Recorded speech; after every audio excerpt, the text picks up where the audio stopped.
1948. But we Okay. don't. But can we get back to the Donald Trump issue, because I don't want to take it too far off of that for both of you. Can you relate this to him as a president, Alberta, and then move on, hand the mic to the sister? Can you relate this to Donald Trump somehow, the genocide? And can I ask another question underneath this topic right here? After that, sis.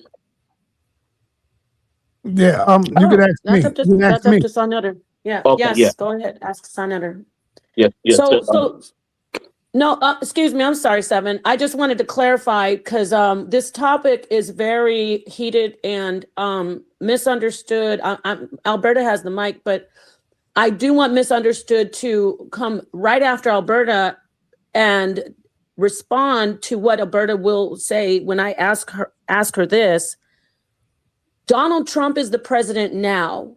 So what do you think he's doing, point blank period, to help the Palestinians where there's clear fact that there's genocide? What do you think he's doing or lacking? I think that is that your question? Whichever one of you want to go with that, because I do want to focus on Sister Noble has clearly stated that there's genocide, and I'm hearing from you more, Ms. Nicole, that you're saying there is no genocide.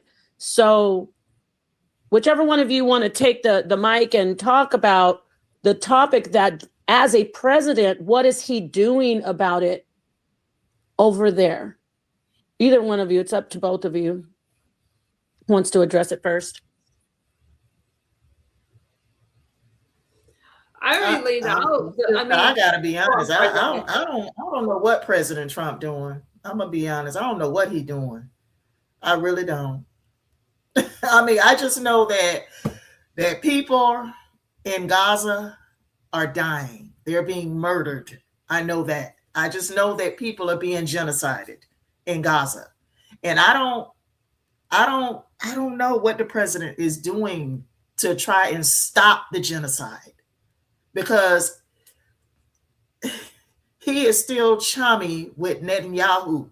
He's still chummy. He's still giving billions of dollars to Israel.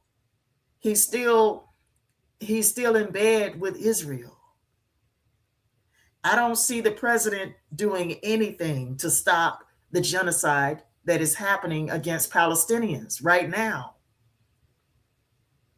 in 2025. I don't see it. Donald Trump is trying to protect Gaza. He went over there and had the hostages released.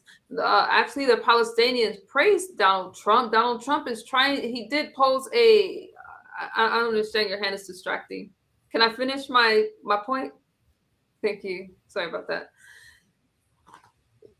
Again, you cannot blame Donald Trump for what is happening in Israel. That's between Israel and the Palestinians. Now, he did go and propose a peace treaty.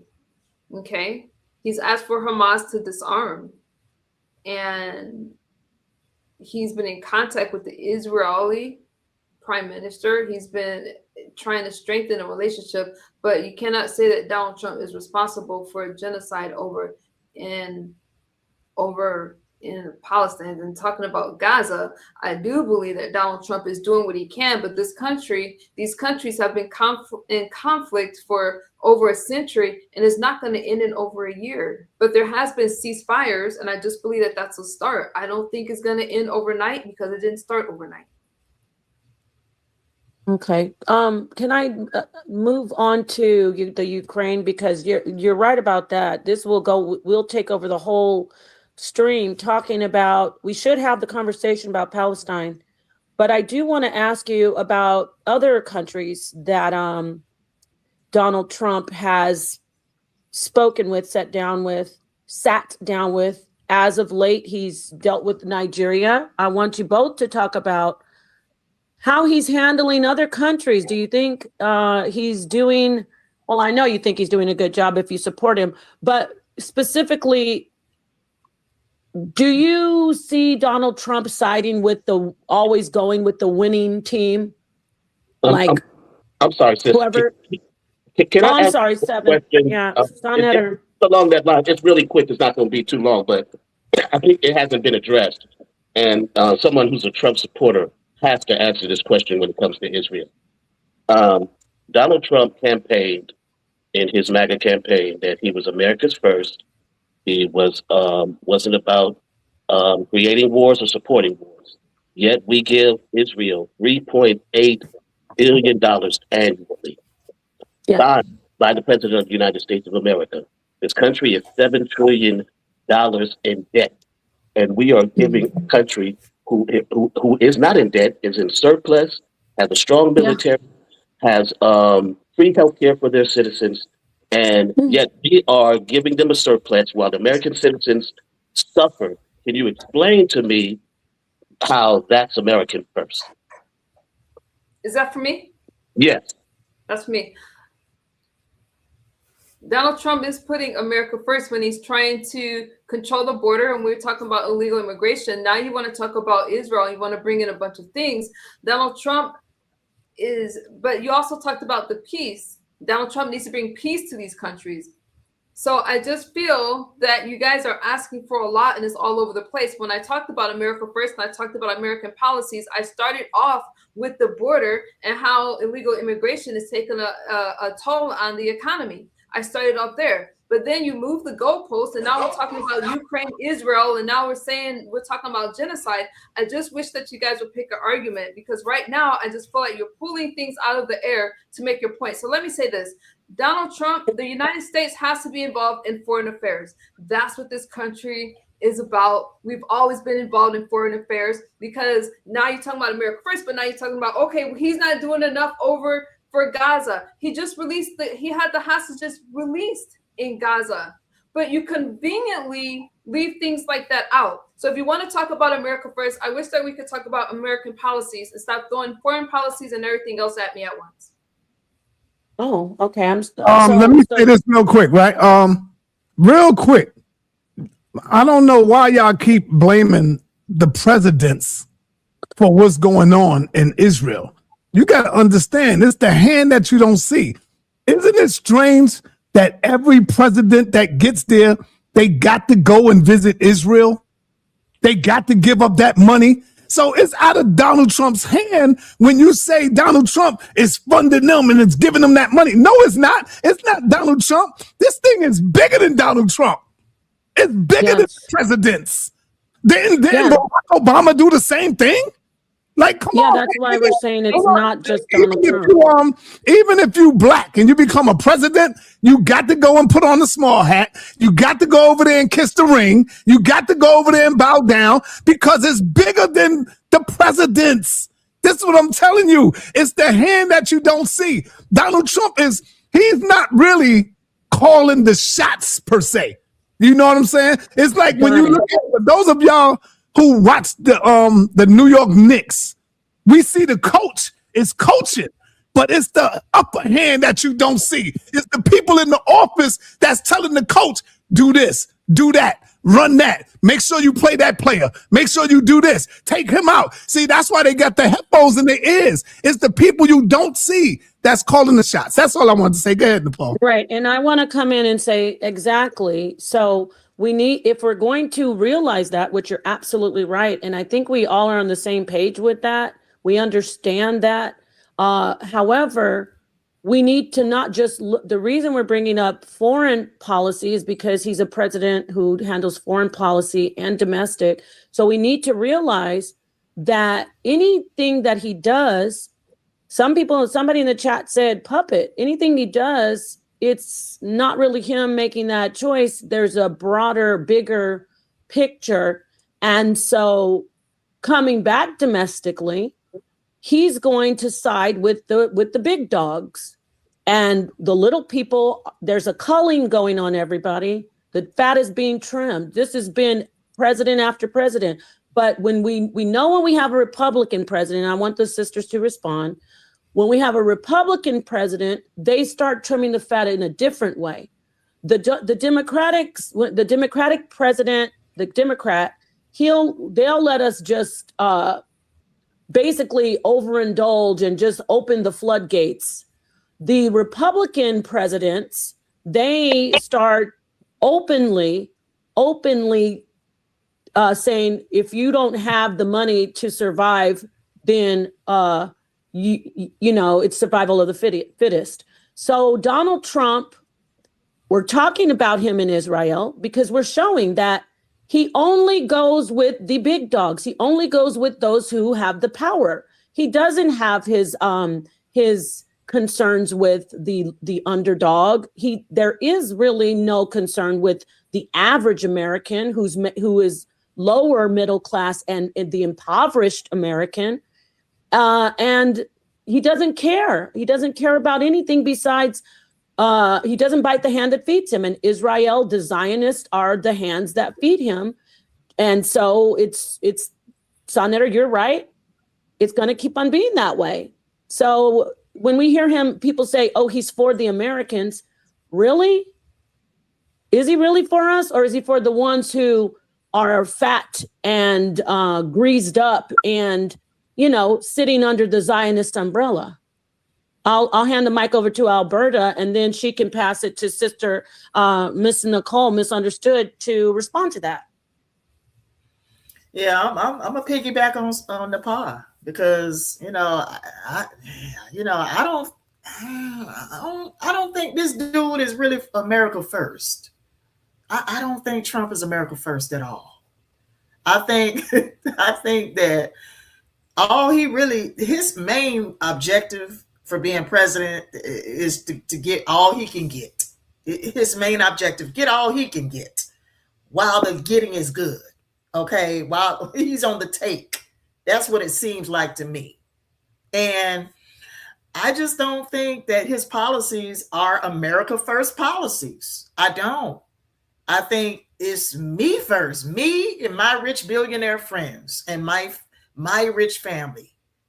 And you know, that to me, I feel like a lot of people was deceived in this country. I think that a lot of his voters are disillusioned right now. Not misunderstood. I'm just saying a lot of his voters are disillusioned right now. I mean, I talked to some of them. Okay, I'm on TikTok listening to people complain about Trump. And these are MAGA voters I'm listening to that are talking about how they were deceived, how they feel like Donald Trump has lied to them this whole time. I just think that this dude, I don't know if we're gonna be good with him being in office the next 3 years. I don't think we're gonna be good with him being in office the next 3 years. Okay, we're talking about 3 years. You know,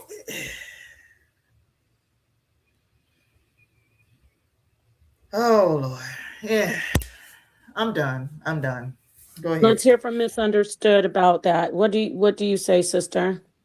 Specifically on what I think that is he really focusing on what Republicans usually do, the upper class, so to speak, financially? Is he just really, that's his mostly his interest, or do you really think he's for the poor? There's poor people in this country who voted for him, poor Americans. So what do you think about that? Donald Trump is cutting taxes on waitresses' tips. He is not just helping the wealthy, right? Poor people will also benefit, but it's time will tell at this point. There has been a lot of executive orders. I do not agree that he is for the wealthy any more or less than any other president. Okay. I think that Donald Trump is doing the best that he can with the time that he's had in office. He does talk about increasing jobs for the middle class, the middle classes still have to get out there and get these jobs. I feel that Donald Trump is for it, and I'm not trying to preach Donald Trump like he's like there is no problems there, but there's problems with every president. I just think that it's conveniently overlooked. I talked about Trump accounts where Donald Trump is beginning next year. There would be $1,000 deposited into kids' accounts that's under the age of 10 if the family earns less than $150,000 a year. That's not wealthy families, that's poorer families, right? So I just disagree with the fact that Donald Trump is only for the big dog and only for this person or that person. I feel that there has to be a time where, with the opportunities that we do have, you have to embrace. You have to go after these opportunities. All right, let me get Humble Mystic in here. Humble Mystic, you got a question, brother? Blessings, brother. Thank you. Yes, I do have a question for the sisters. Do you sisters understand or have an understanding of the 2026 tariff system of Donald Trump? And if you do, how do y'all feel about that?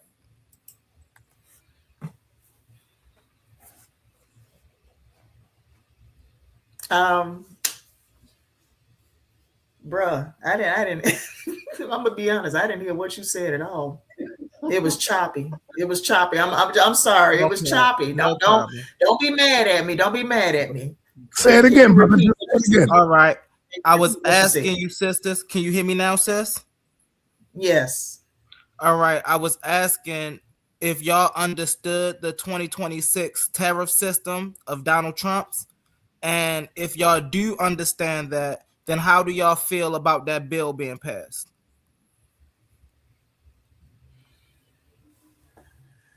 Misunderstood. Could you go? Go ahead. You had the mic. You were on the big screen. Let's put it back. I'm just playing. Misunderstood. Could you go? Could you answer? All right. Sure. I'm sorry. We're talking about 2026 now. Tariffs are that's a controversial issue, right? I'm not against tariffs. I believe that tariffs brings money into the United States. I understand the fear that goes along with tariffs, but it's unfair that Americans pay the highest cost for prescription drugs, and then we pay more than what other countries would pay for the same thing. Now it's a catch-22 because tariffs also mean that these companies will raise the prices. So if China's getting taxed or tariffed a certain amount, they're going to raise those prices. And then you're going to have American businesses that also will raise their price just to match the foreign prices. So I believe there's pros and cons with everything, but tariffs is bringing money into the United States as far as like for stimulus checks and things like that. I'm not against tariffs. I do think that there has to be, if foreign products are coming into the United States, you tax those products with tariffs. I agree. All right, Asar 7. Oh, hold up. Humphrey, are you finished? Humble Mystic, you finished? Oh, yeah. I was just going to ask the sister. I can speak on that since. Oh, go ahead, assistant. Since I know now that based on what Misunderstood said that he asked, because my StreamYard has been choppy. The tariffs. Yeah, the tariffs are bringing billions of dollars into the country, true enough. But corporations, if you raise tariffs on corporations, what are they going to do? They're going to pass down those costs to not only consumers. I mean, they're going to pass down those costs to American taxpayers, not just to consumers. You know, not just consumers, but American taxpayers, anyone. You're going to be paying higher costs at the grocery store. You're going to be paying higher costs in your services. Mm-hmm. You're going to be paying higher costs when it comes to housing costs. Yeah. You're going to be paying housing costs, higher housing costs. You're going to see those tariffs. Although they are beneficial to this nation as a whole, when it comes to people like you and me, or people that is barely making it. When it comes to us, it's going to affect our pockets. Obviously, it will affect your pockets, because those costs got to be passed down. They got to be passed down, and that's what corporations are going to do. But other than that, basically tariffs are just it's a tax on us. It's a tax on us. Exactly. That's all. That's all it is. But other than that, did you have another question that you wanted to ask? No, we're gonna move on over to Vernon now. Okay. See what Vernon got. You got a question, brother? Yes, sir. Go ahead. So, peace to the panel. Yeah, my question is for Misunderstood. Are you a Christian? Yes. Okay. Are you familiar with Lance Wallnau's 7 Mountain Mandate? Tell me what you mean by that. Lance Wallnau's 7 Mountain Mandate. Are you familiar with that?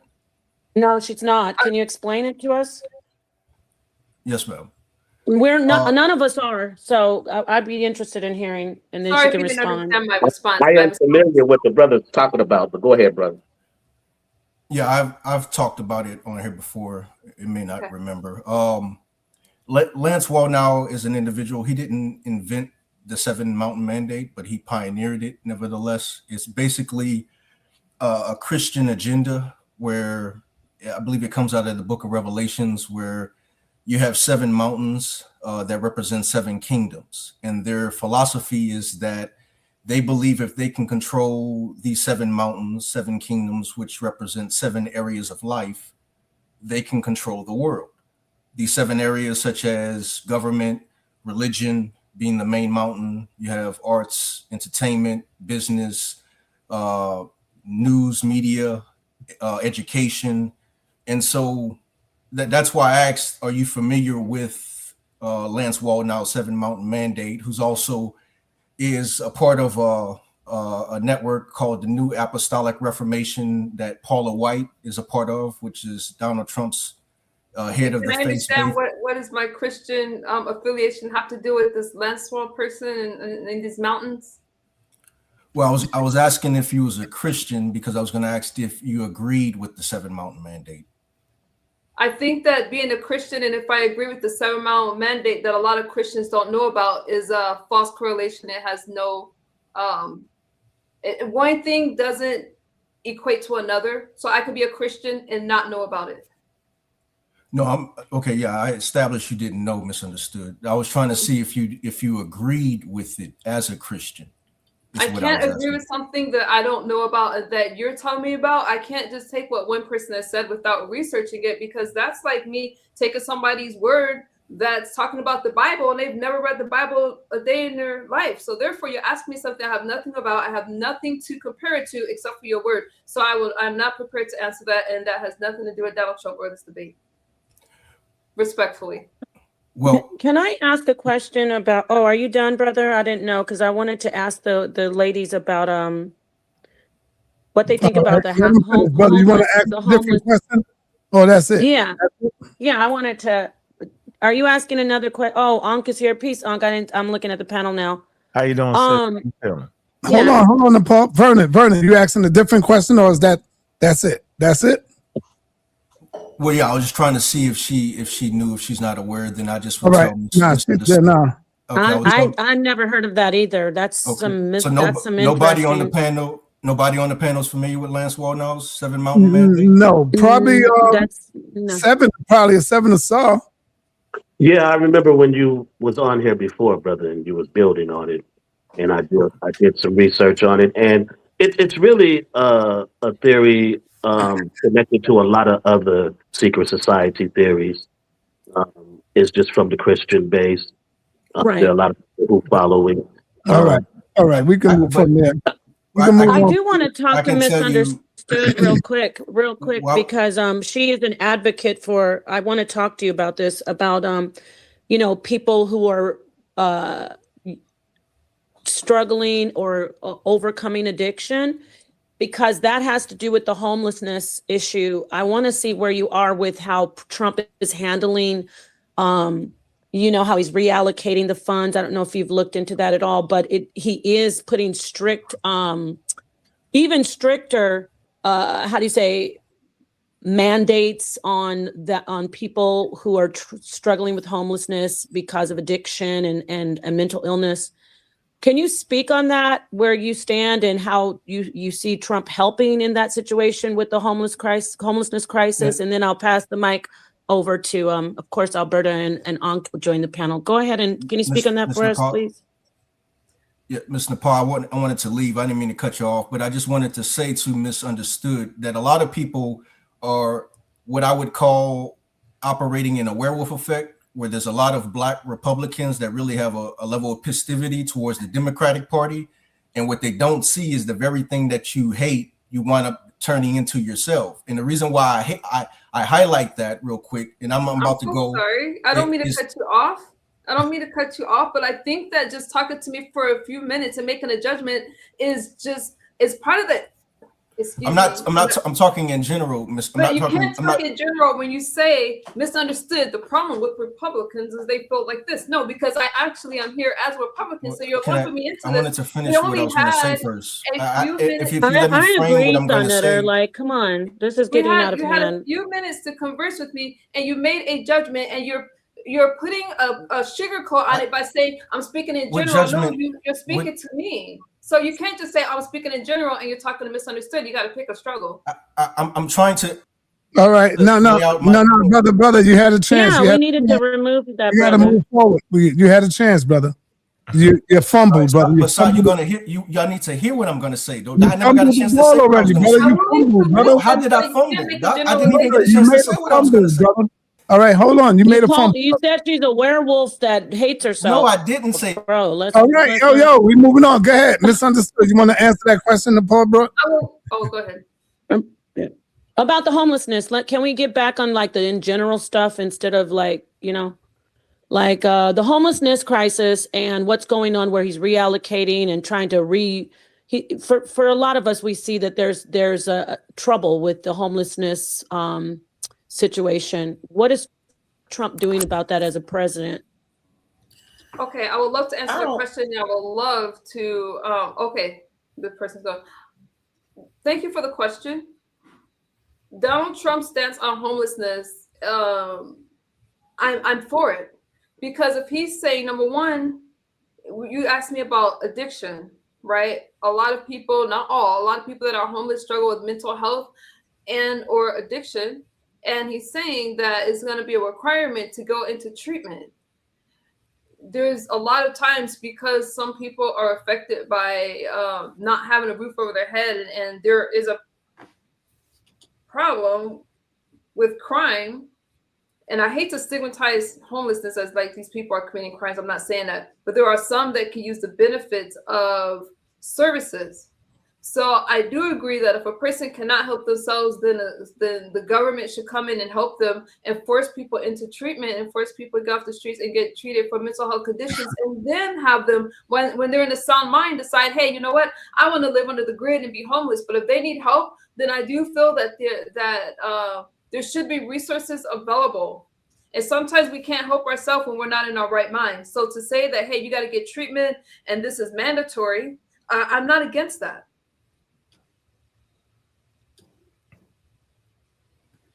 Noble, Sister Noble, can you? Thank you, Misunderstood. Sister Noble, can you add on what's your take on the homelessness, the funds being reallocated, and how he's putting those tougher mandates on it? As far as the crackdowns on the drug crisis, and I mean, it's a drug crisis in Atlanta right now. It's a drug crisis. I think it's a drug crisis all over this country right now. I don't see that should be left to all the states. The states should be taking a more active role in putting forth programs to help people that are on the streets, that are a lot of them are out there because of drug addictions.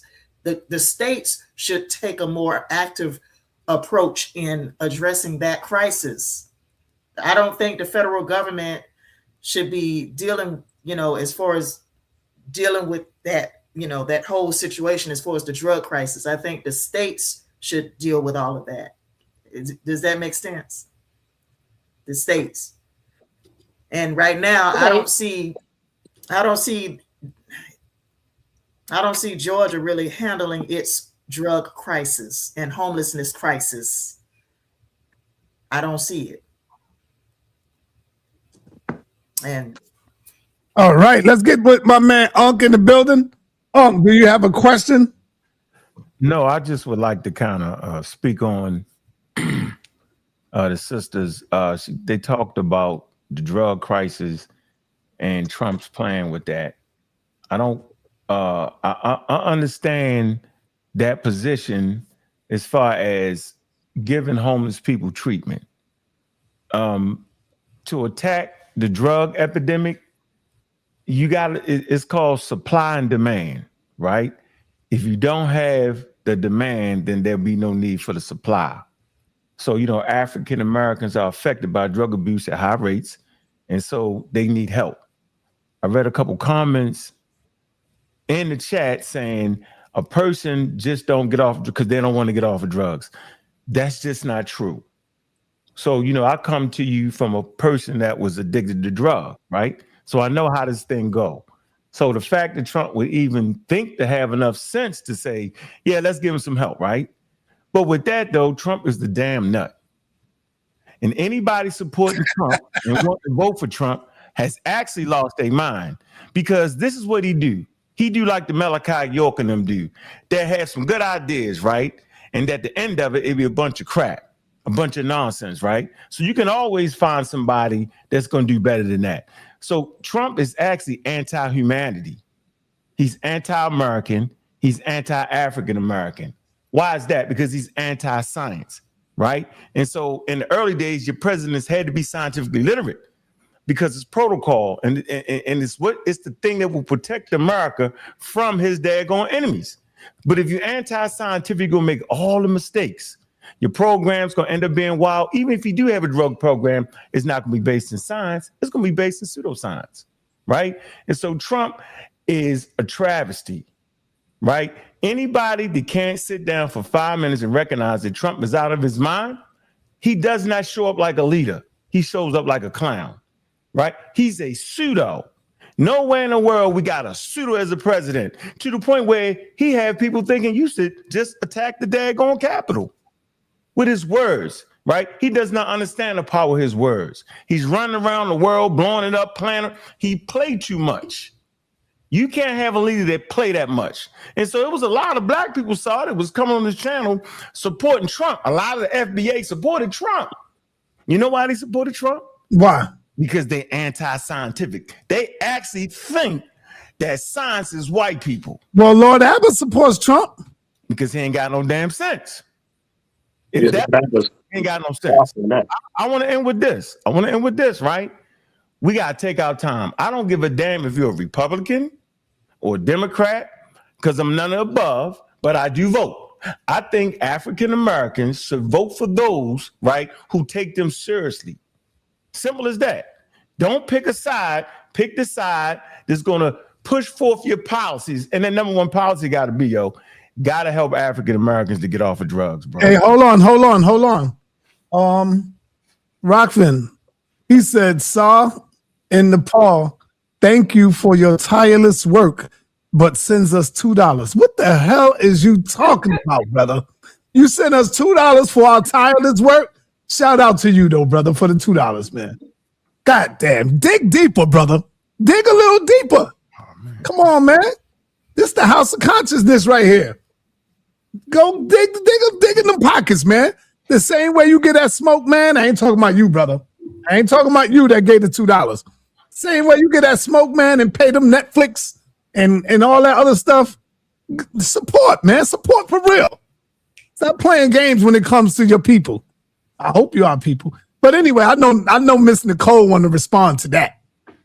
I know she want to respond to that. Give up that work, Miss Nicole.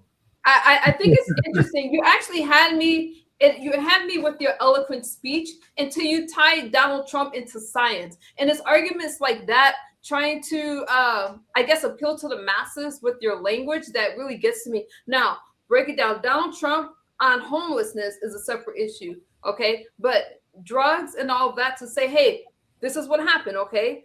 Donald Trump said that homeless people have got to get help with they either can go into rehab and get help for substances or mental health. Okay, mental health is not some mathematical equation, it's not some scientific formula. That's what it is. Now, to be fair, what I don't agree with is criminalizing homelessness and unhoused people, what they're calling them now, and I hate these titles. I don't like that, but at the end of the day, I do feel that if a person can't help themselves, then you get them treatment. And then after the end of their treatment, they decide to live under the grid, then let them live under the grid. To say that people shouldn't vote for Donald Trump and we're evil, those are those scare tactics that I'm worried about, because you're going to vote, whether you vote for Donald Trump, whether you vote for Harris, it doesn't mean that you're evil. It means that that's where your interests lay. I'm for the Republican Party. That does not make me evil. That means that I have conservative values. And to call it anything other than that is calling it something that it's not. And you're just trying to demonize a group of people for your own best interest. And I think there's a fallacy in that. I didn't say Trump was. I didn't say. Hey, before you go on, hey, thank you, brother. At least you turned it up a little bit. And I should have been a little easier on you because you're the first one that came through, right? With a pay super chat. You're the first one that came through with a super chat. So salute to you. Shout out to you, man. I appreciate you, brother. Thank you. And let me see where we at. My man right here. Sorry, I am an elected official. I have a lot of insight on what's going on politically with my position in politics. I just can't turn on my camera. Brother, hit my email up. We can do a show. I understand you got to stay hitting. I see what you're doing. Hit my email up and we can get a show on, because we're gonna be doing shows like this for a minute. So hit my email up, and matter of fact, hit the platform too. But hit my email up, and so we can get it in on the show. All right, there go my email. Go ahead, respond. No, I didn't. I separated the program he was advocating for, and I didn't call him evil. If you wrote for Trump, you're evil. That doesn't make no sense. I'm an atheist, I'm a non-believer. So the good and evil thing, is speculative. It's depending on what side you're sitting on. But my point was, although he comes up with good programs at times, he's a pseudoscientist. So at the end of the day, his policies and his decision making is based off of what? It's based off of foolery. His accuracy is not going to be there. And scientific literacy actually helps you make proper decisions in your community. People don't know that. That's what scientific literacy is, right? It helps you advocate for your community.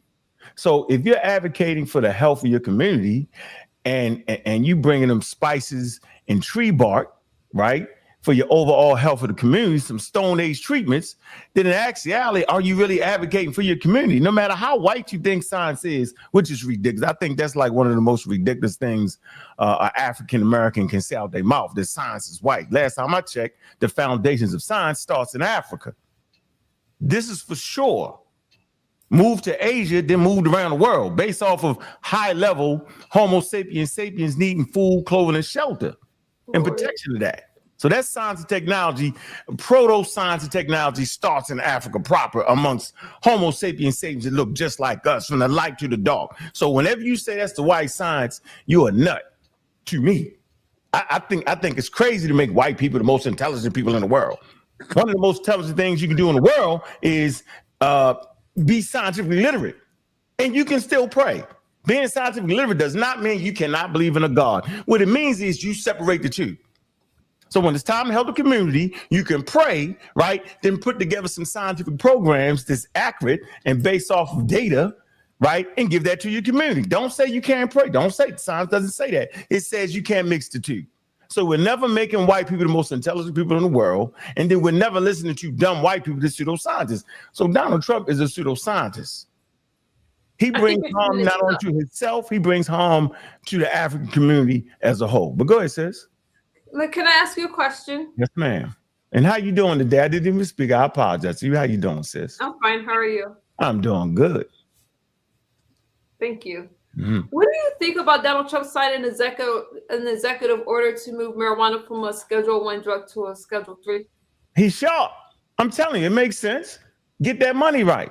It makes sense. But it's not about money. Isn't it the right thing to do right now? But for the executive order, marijuana was scheduled just as dangerous as heroin. Moving it to a Schedule 3 makes it so doctors can prescribe it. It'll still be a controlled substance like Norco, and a lot of people know that having marijuana as a Schedule 1 drug, some people can look at it as like racist, and it had to do with the war on drugs and all of that to criminalize people that would smoke crack instead of cocaine. So moving it to a Schedule 3 drug, whether you like Donald Trump or not, without all the other adding on and these other words, can we not say that that was a big deal? I agree. In that area, if nothing else? I agree. It's just that, like I said, there are some programs that just make sense. Like that's an easy decision to make. It should have never been illegal in the damn first place. Although I would argue that the drug is not tested enough. So now it can be tested. Sorry. Now, as it being Schedule 3, it allows for scientists, as you were just talking about scientists, pseudoscientists, and all these. Now the scientists can research marijuana if it goes through as it being a Schedule 3 drug. Great decision. It needs to be tested because right now we're a little bit too comfortable with marijuana. A little bit too comfortable in thinking that, hey, it might not do. No, it's a lot of tar, right? A lot of people who smoke marijuana use a lot of tobacco products, which is going to kill you. Smoking cigarettes and tobacco is going to kill you. So if you smoking your weed and tobacco products, just go ahead and just put your mouth behind a car and breathe in. Yeah, that's crazy. Yeah, tobacco going to kill you. It tell you. You know, when white people put something on the back of the package and say, smoking will kill you, you got to believe it. So I agree. That's another good decision by Trump. So I'm not saying he's making all bad decisions. I'm not saying that. What I'm saying is his overall total package is wow. He a little bit too comfortable with getting slick with black people too. He a little bit too comfortable. He think he talk over your head. So no, I ain't never doing that. No. All right, Miss Nicole, I want you to read the comment. The comment. Marijuana charges ruin so many 18, 19, and 20-year-old lives. I totally agree. I feel that this is long overdue. And as I was speaking to before about, that's what I meant by it being Schedule 1 has its roots in racism. We all know about the war on drugs was really a war on people, and it damaged lives. And we still feel the effects of it today. So this is long overdue. I'm praying that it passes, and it's a start. All right, colonizer, you got to at least let me see who you are behind the stage. And the reason I say that is because people come up here and I got you. There you go. I got you. You can cut it back off. Add some clarity real quick. You didn't want nobody coming up here porn bombing us. Yes, go ahead. Real quick clarity, real quick. Go ahead. With the Schedule 3 marijuana, he did sign that executive order, but it does not federally legalize marijuana. What it does is it allows a little bit more research to be done. Research was already being done on marijuana before that executive order. So you can still be arrested federally for marijuana. That's the fact of the executive order. So yeah, he changed it from Schedule 1 to Schedule 3, not to alleviate the black community from being arrested from marijuana charges. Oh no, let's not create that fallacy. He did it for the research levity. So when we come on here and we give information, let's make sure this information is accurate. Everyone can go and study the executive, go and Google the executive order real quick. You'll find what I'm saying is true. All right. And one thing, and if Donald Trump was serious, he had the House and the Senate. He could have legalized the Schedule 3 because the Republican parties were in his hand, and he has passed no laws since. I'll No, close that's it. ignorance. It still has to go through the process. That's the reason Biden couldn't get it done. That's ignorant. He can only schedule an executive order. It has to go through Dang, I can't turn your camera off because you're distracting. I'm sorry. I'm on my end. It has to go through a process. It has to go through the FDA and all that stuff. But more importantly, I never said it made it federal. Not one person on this panel could say, I said it makes it a controlled substance. That would be a federally controlled substance. And that's what it would do. I never said you can go out there and walk around and now it's federal. I never said that. It would be the same as a Schedule 3 controlled substance, just like Norco, that's Schedule 3. If I have Norco in my pocket and I get arrested and I do not have a prescription bottle, I am going to jail. So I never once said that it's legal on a federal level. What I said was it'd be a federally, I didn't say it at the time, but it would be a federally controlled substance. And no, Donald Trump cannot just sign an executive order and all of a sudden it's legal. There is a process, and he has signed an executive order for that process to start again. All right, Meta Williams, what you got? Unmute yourself. Within the line of tariffs. Hey, real quick, Yeah, Nepal. Oh, Yes. You know Yes. Rebel Rasta? Yes, my brother, Rebel. Shout All out right, to Rebel him. Rasta sent you a $25 donation. You and That's Dr. right. Reggie. Oh, wow. Thank you. That's All great. right. Oh, shout out to Rebel Rasta. He's a great brother. Yeah. All right, go ahead. Go ahead. Thank you. Thank you, Sonetter, for saying that. Thank you, Rebel Rasta. Yeah.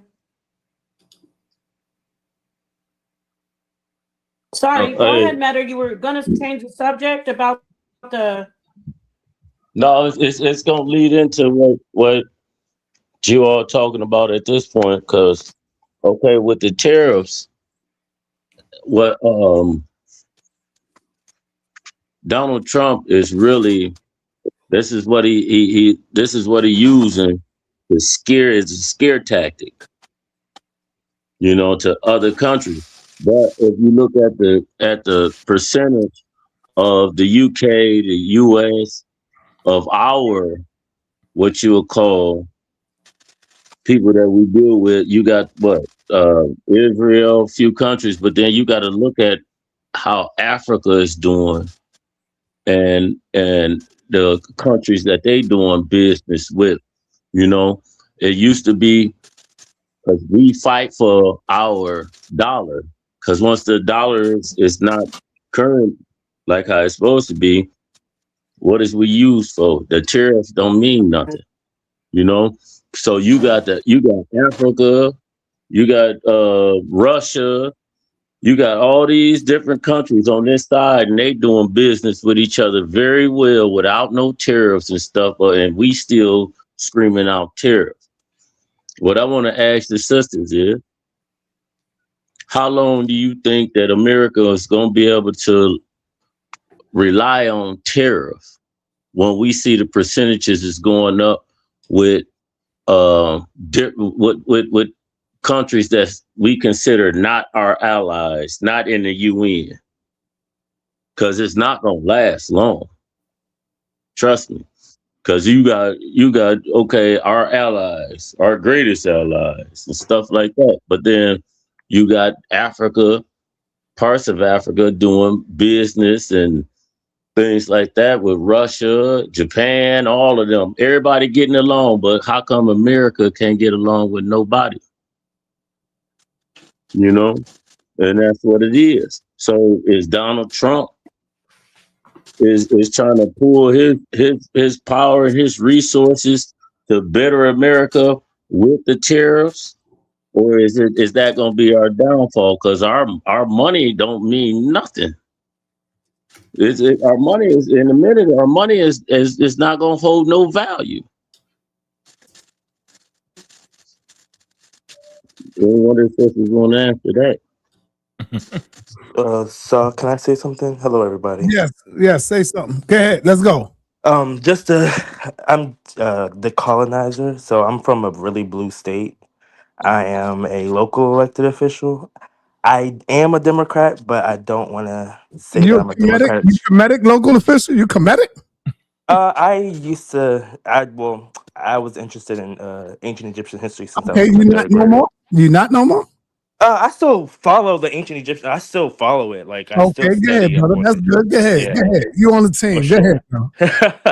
So I think, like Unc said, that Donald Trump is anti-humanity.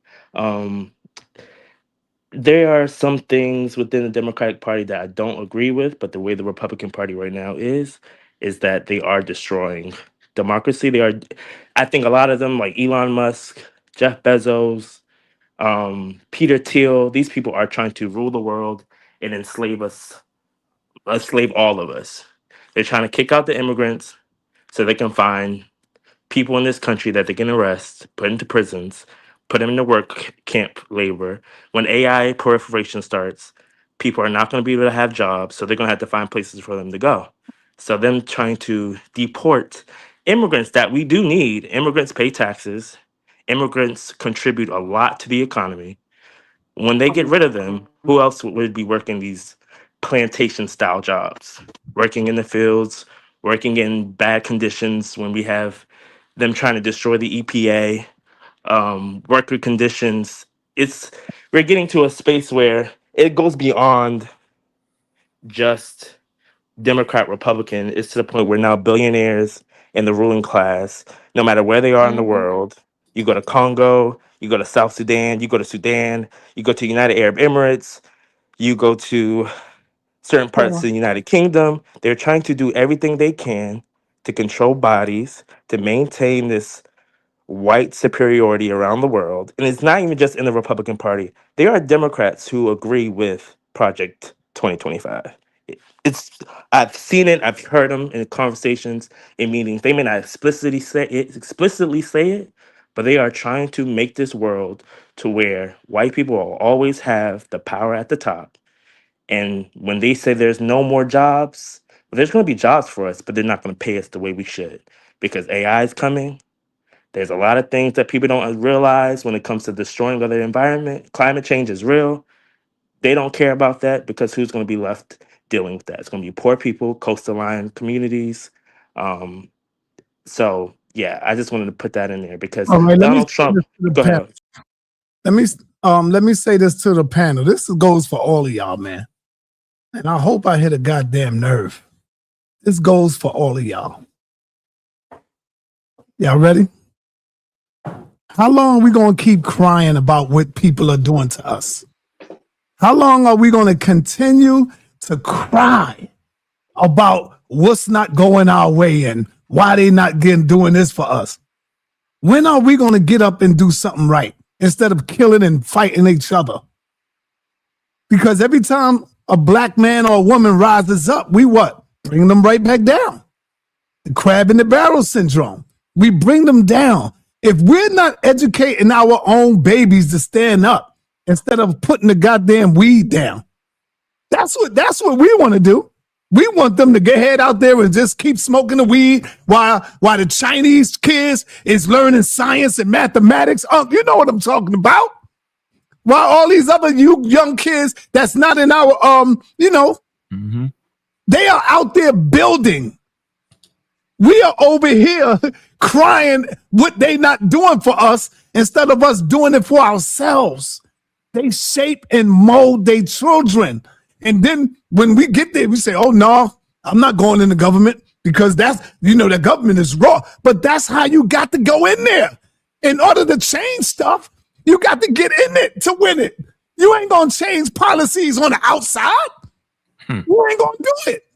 You got to get in there, shape and mold your babies, our children, to take over. Guess who's doing it? Not the Chinese. The Puerto Ricans are doing it now. The Spanish people. I'm not mad at them. They getting up in there, and they making calls for their people. They support their people. I see it. I go up to Spanish Harlem. They got damn near every store on the corner. You come back into Harlem, where our stuff at? You got the Chinese restaurants. You got the bodegas, the Arabs.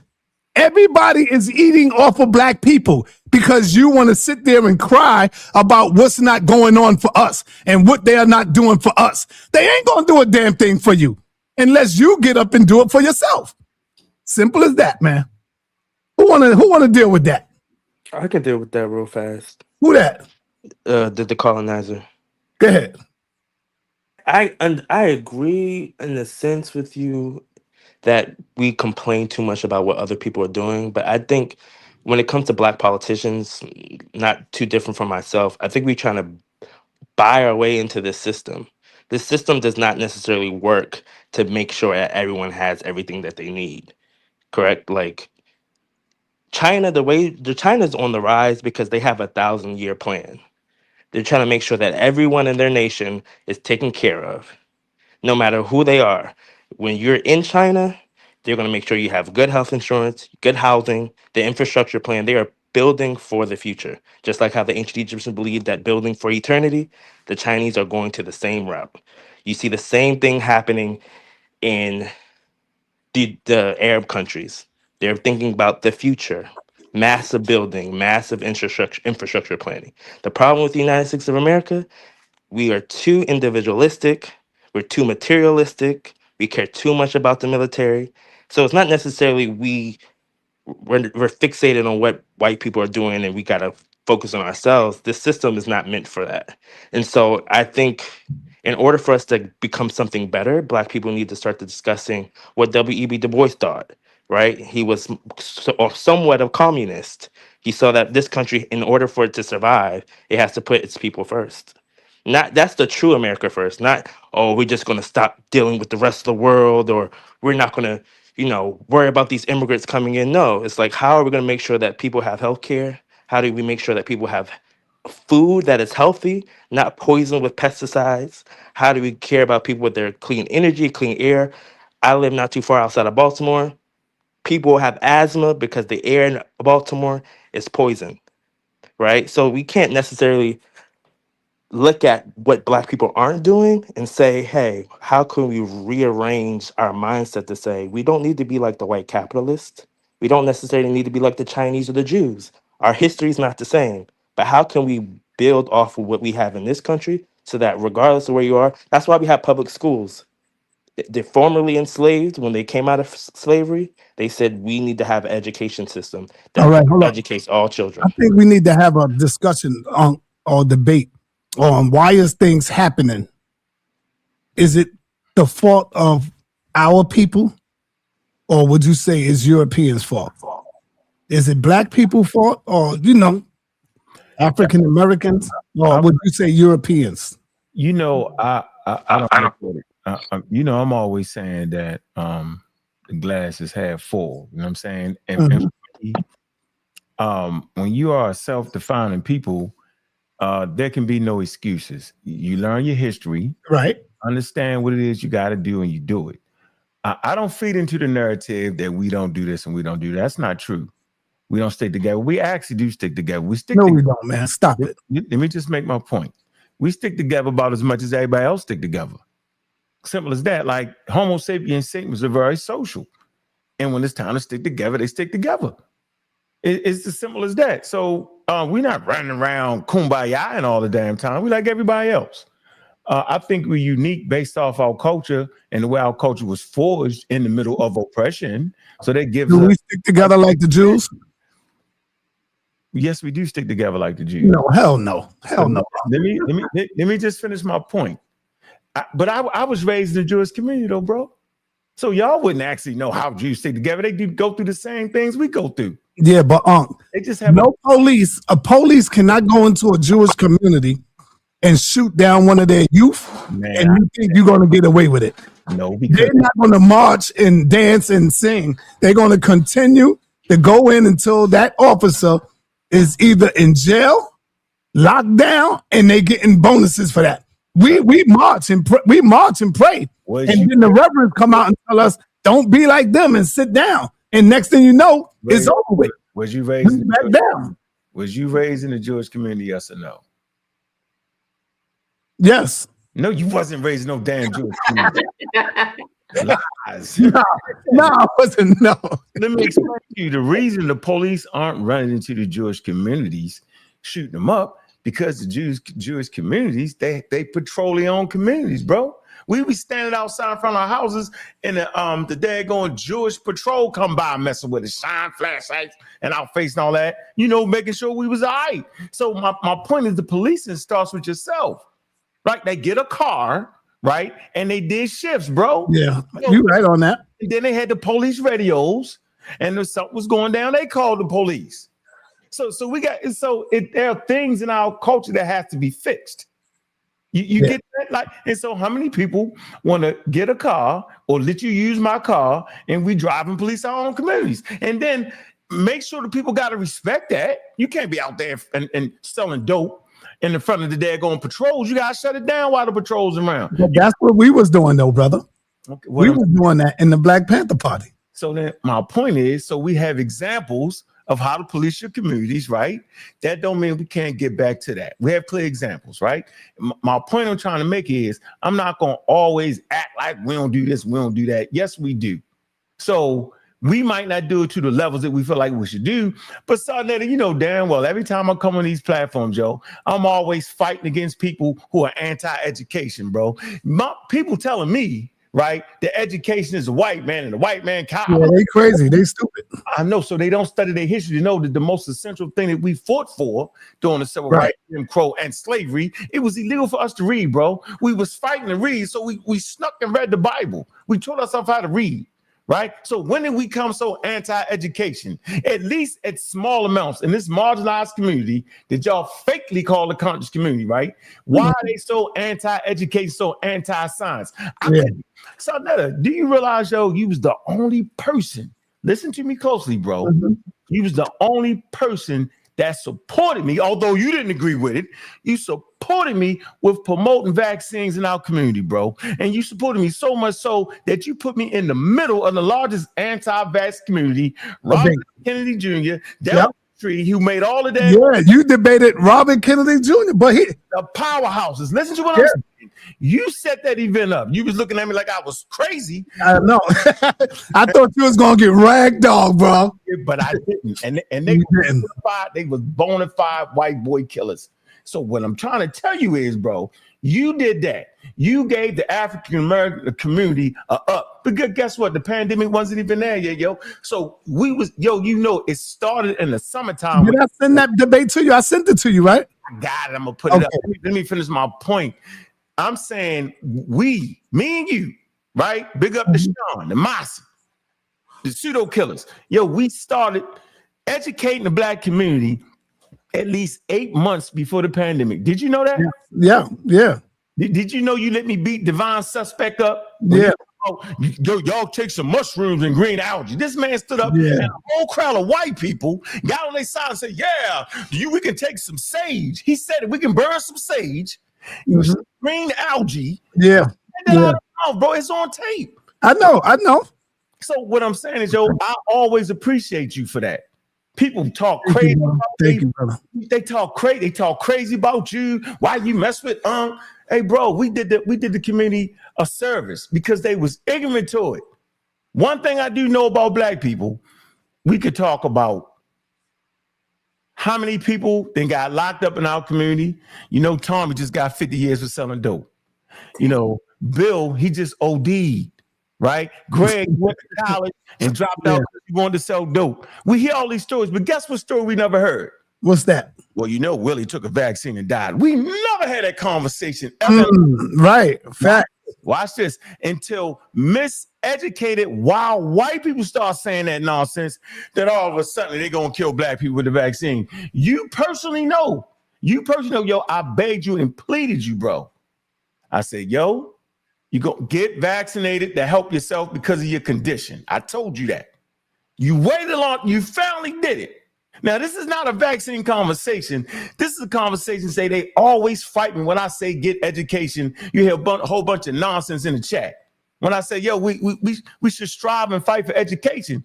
Because if you strive and fight for education, you can figure out when somebody is lying to you. You can figure out when the politicians is making it up.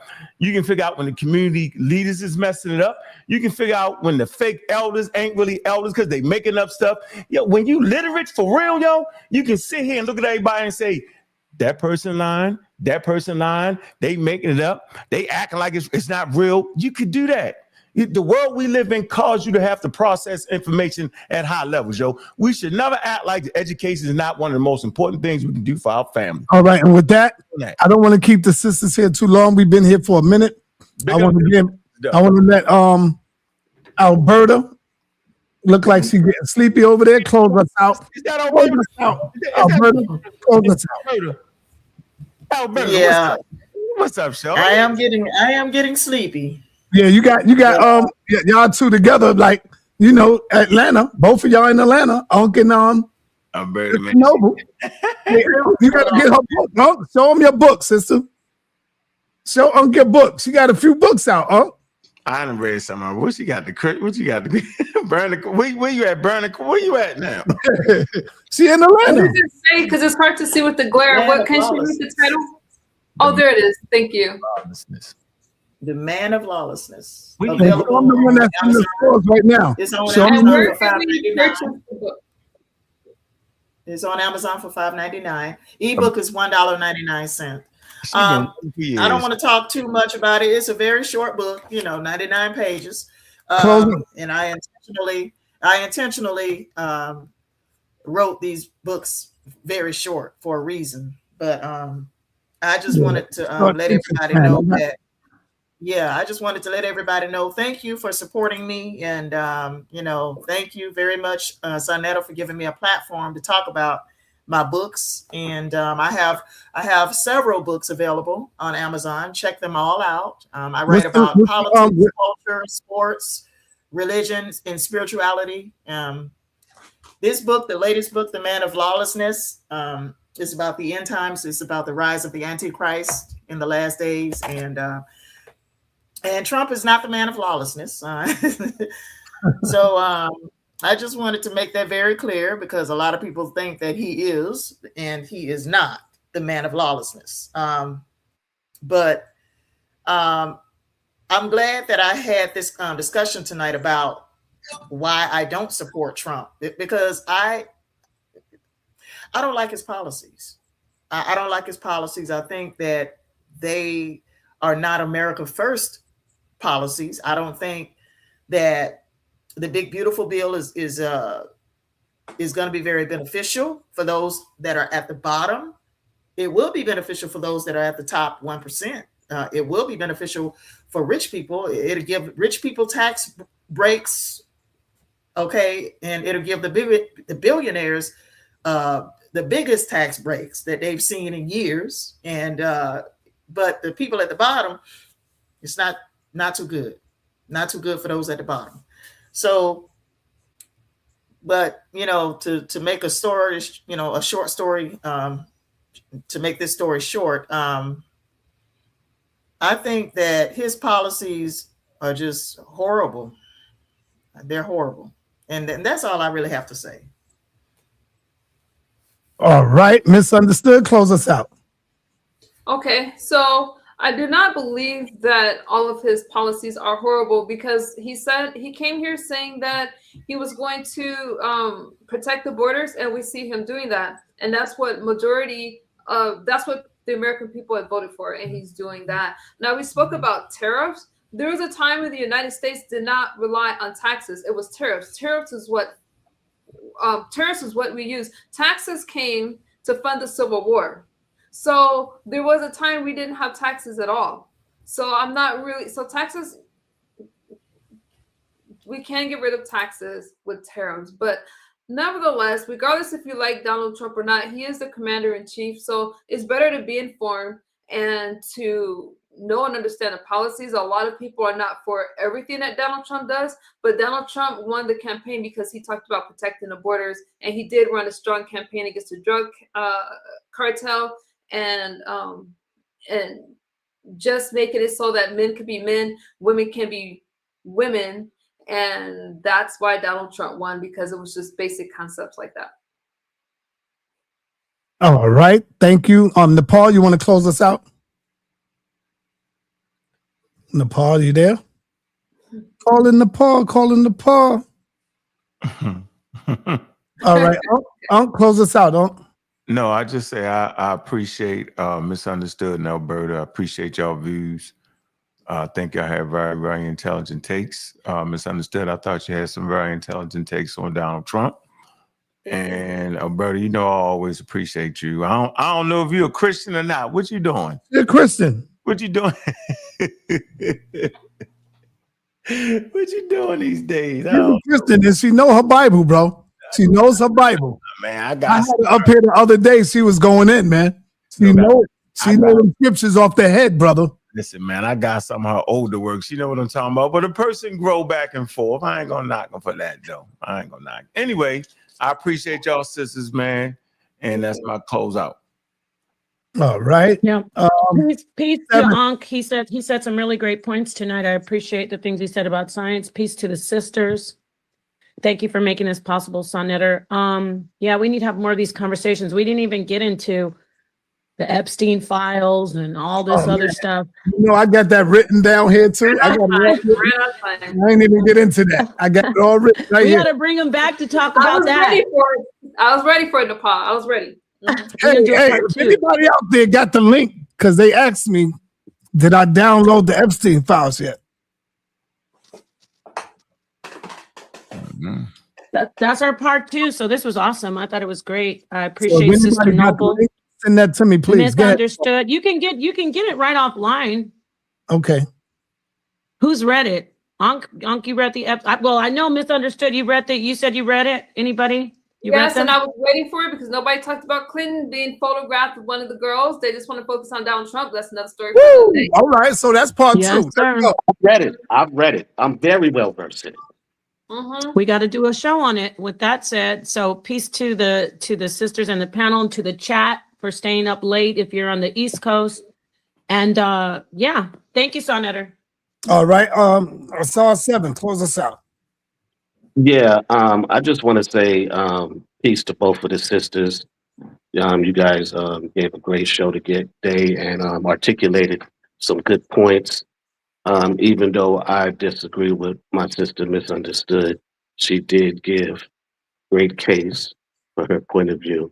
And I appreciate her coming on the platform and giving her point of view. But I do want to give some type of clarity for some of the issues real quick, like the big, beautiful bill. Majority of the bill won't be enacted until 2026. So the cuts that people were looking for right now won't happen until the new year. And then that's when people will feel the cuts. And most financial scholars who looked at the big, beautiful bill said it's the biggest transference of wealth from the poor to the rich in the United States of America history.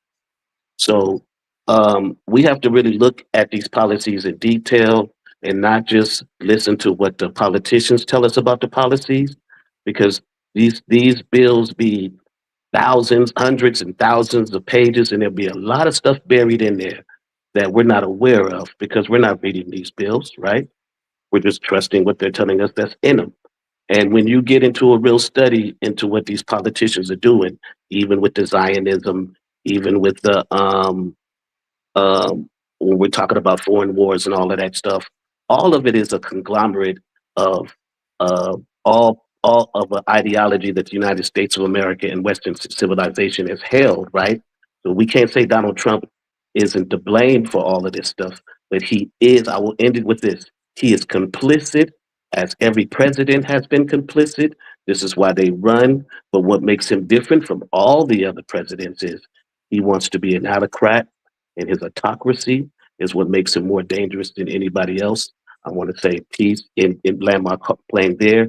Say peace to everybody else. We're not going to end on a negative note with Donald Trump. Donald Trump is the commander-in-chief. There's a conversation to be had. Regardless if you're Republican or Democrat, it's important to be knowledgeable and informed, okay? Be informed, make the best vote, And just be aware, if somebody tells you something, don't listen to me, don't listen to anyone. Look it up for yourself and make the best decision like that. To the sister that had the conversation with me, I want to say thank you. It was very enlightening and thought-provoking, and I really appreciate the conversation. And the pause, another thank you guys and for having the panel. I want to say thank you to Alberta, Miss Alberta. I appreciate talking to you also, Misunderstood. Thank you, Misunderstood, Miss Nicole. Thank y'all for taking the time out. Y'all could have been doing something totally different, but thank y'all for taking the time out to come over here and give the people information. Peace and blessings, and we out of here. Peace, y'all. Y'all have a good night.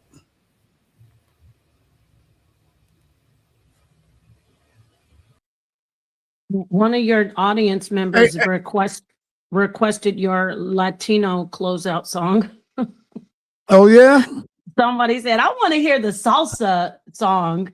They want to hear the salsa. But yeah, that was great, though. I want to say these are good conversations. We need to do them earlier, maybe in the day, because that's wild. I don't know what they want to hear, but damn. When I say that's wild, I mean politics in general. Right. Lady Kier and her husband Devin of Afu Nation said, yeah, that song is fire. I personally like the other one. I like the one where it's like Sane. The one you opened up with. That one's my favorite. Oh, this one here. You like this one? Yeah. Peace, everybody. You like that one? Yeah, I like that one. I like that one. Yeah, I like that one a lot. The HOK is the toughest environment. And or at your own risk is the toughest environment. The HOK is the toughest environment.